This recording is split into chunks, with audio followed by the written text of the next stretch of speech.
2023 കഴിഞ്ഞ് നമ്മൾ 2024 ഇങ്ങനെ വരവേറ്റ് നിൽക്കുകയാണ്. അപ്പൊ 2023 കുറിച്ച് ഇവന്മാർക്ക് എന്താ പറയാനുള്ളത് നമുക്ക് നോക്കാം. അതിനു മുമ്പായിട്ട് എല്ലാവർക്കും നല്ലൊരു വർഷം ഞങ്ങൾ ആശംസിക്കുകയാണ്. അപ്പൊ സച്ചുകുട്ടൻ എങ്ങനെ ഉണ്ടായിരുന്നു 2023 കുറെ സിനിമ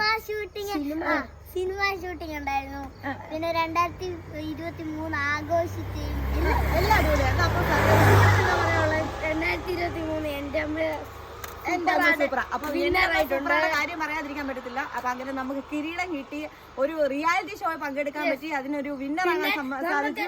യൂട്യൂബില് കുറെ ഫാമിലീസ് ഞങ്ങളുടെ ഏറ്റവും വലിയ സന്തോഷം എന്ന് പറഞ്ഞാൽ യൂട്യൂബിൽ നമുക്ക് ഒരുപാട് ഫാമിലീസ് നമുക്ക് കിട്ടി. അതാണ് ഏറ്റവും വലിയ സന്തോഷം. ഞങ്ങൾക്ക് ഭയങ്കര ബ്രൈറ്റ് ആയിട്ടുള്ള ഒരുപാട് ഫാമിലീസും ഫ്രണ്ട്സും ഒക്കെ നിറഞ്ഞ നല്ലൊരു വർഷമായിരുന്നു. അപ്പൊ എല്ലാവർക്കും അഡ്വാൻസ് ഹാപ്പി ന്യൂ ഇയർ.